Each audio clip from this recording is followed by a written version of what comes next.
চিংড়ি মাছে তো নানান রকম রেসিপি সবাই খেয়েছেন। মালাইকারি, পটল চিংড়ি, এঁচোড় চিংড়ি, এটা সবাই খেয়ে থাকেন, কিন্তু এই রেসিপিটা খুব কম মানুষই খেয়েছেন। সেটা হলো চিংড়ি আলু পোস্ত। আর এটা খেতে খুবই ভালো লাগে। যারা এই চিংড়ি পছন্দ করেন না তারাও এটা হাত চেটে পুটে খাবেন। তো এটা বানানোর জন্য আমি একটা কড়াইয়ে সামান্য পরিমাণে সর্ষের তেল নিয়ে নিয়েছি। আর তার মধ্যে আমি দিয়ে দেব 100 গ্রামের মতন চিংড়ি, যেটাকে আমি ভালোভাবে বেছে ধুয়ে নিয়েছি।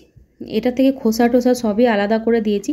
আপনারা চাইলে খোসা রাখতেও পারেন, সেটা খুব একটা সমস্যা হবে না। তো চিংড়িটাকে একটু সামান্য ভাজবো, খুব একটা বেশি ভাজবো না, কেন বেশি ভাজলে চিংড়ি শক্ত হয়ে যাবে, সেটা খেতে ভালো লাগে না। ওই 1 মিনিটের মতন হালকা তেলে একটু নাড়াচাড়া করে চিংড়িটাকে আমি তুলে নেব। সমস্ত চিংড়িটা তোলাও হয়ে গেলে এই কড়াইয়ের মধ্যে দিয়ে দেবো আমি সামান্য পরিমাণে সর্ষের তেল। এই রান্নাটা খুব সামান্য তেলেই হয়ে যায়, খুব একটা বেশি তেলের প্রয়োজন পড়ে না।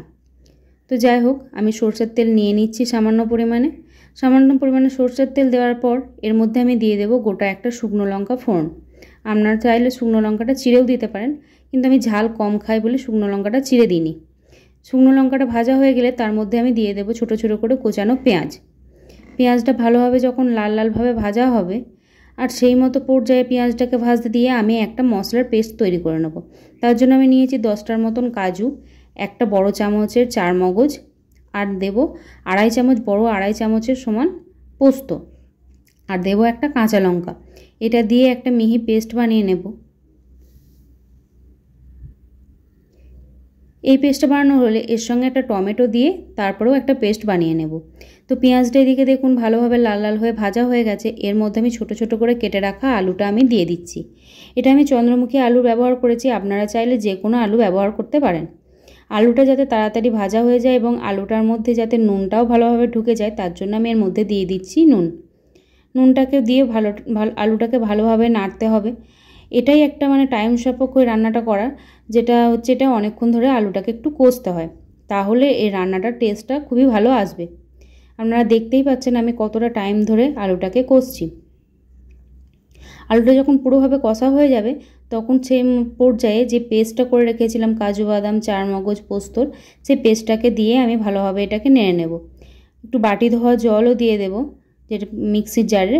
তো এটাকে দিয়ে ভালোভাবে একটু টাইম ধরে এটাকে কষতে হবে। দেখবেন তলাতে হালকা হালকা লেগে লেগে আসছে, কালারটাও হালকা একটু চেঞ্জ হয়ে আসছে, পোস্তর কালারটা একটু লালচে হয়ে আসছে সাদা থেকে। সেরকম পর্যায়ে যখন ভালোভাবে কষা হয়ে যাবে, তার মধ্যে আমি যে চিংড়িগুলো ছিল সেই চিংড়িগুলোকে আমি এটাকে অ্যাড করে দেব। দেখুন লাল লালভাবে ভাজা হয়ে গেছে। এই যে চিংড়িগুলোকে আমি এবারে অ্যাড করে দেবো এর মধ্যে। যে ভাজা চিংড়িটা ছিল এর মধ্যে যেটা তেল বেরোয় একটু, সেটাকেও দিয়ে দিয়েছি। চিংড়িটাকে দেওয়ার পরে এবারে আলুর সাথে আমি ভালোভাবে মশলার সাথে চিংড়িটাকে মিশিয়ে নেওয়ার পরই আমি জল দিয়ে দেব।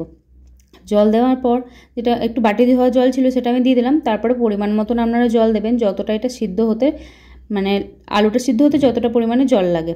আমি এখানে 2 কাপ পরিমাণে জল দিয়েছি। আপনারা আপনাদের ইচ্ছা মতন যতটা, যেমন আলুর উপরে ডিপেন্ড করে। চন্দ্রমুখী আলু হলে কম জল লাগবে, জ্যোতি বা আর আলাদা যেসব আলুগুলো আছে সেগুলো হলে একটু বেশি জল লাগবে।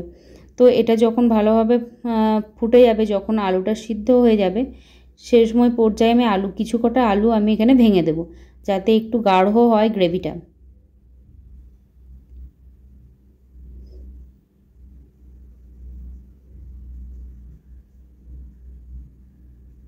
এটা পাতলা ঝোলের কিন্তু ভালো লাগবে না, একটু মাখো মাখো গাঢ় হলেই এটা বেশি খেতে ভালো হবে।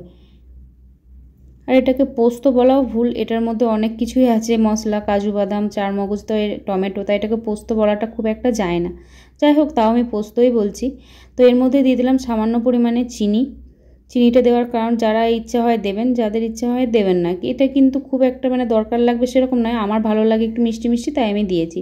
আর নামানোর আগে অবশ্যই কাঁচা সরষের তেল দেবেন। আমি এখানে প্রায় বড় 1 চামচ পরিমাণে কাঁচা সরষের তেল আমি এখানে দিয়ে দিয়েছি। সরষের তেল দেওয়ার পর কিছুক্ষণ আমি এটাকে আর একটু ফুটিয়ে নেব। দেখুন গাঢ় হয়ে গেছে। এরপর আমি আপনাদেরকে পরিবেশন করে দেখাচ্ছি যে এটা কতটা সুন্দর হয়েছে। দেখুন কতটা পরিমাণে গাঢ়, আপনারা দেখেই বুঝতে পারছেন। এটা ভাতের সাথে খেতে খুবই ভালো লাগবে। এটা যদি শুধু গরম ভাতের সাথে খাওয়া হয়, আর কিছু আমার মনে হয় না লাগবে বলে।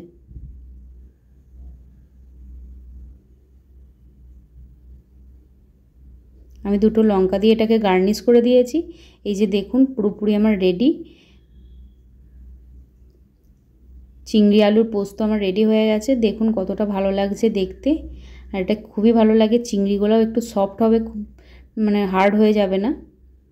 আর আমার চ্যানেলের বাকি ভিডিও দেখার জন্য আপনাদেরকে অনুরোধ রইল। আর যদি আমার রান্না বান্না ভালো লেগে থাকে তাহলে প্লিজ আমার চ্যানেলটা একটু সাবস্ক্রাইব করে দিয়ে আমার একটু পাশে থাকবেন। ধন্যবাদ।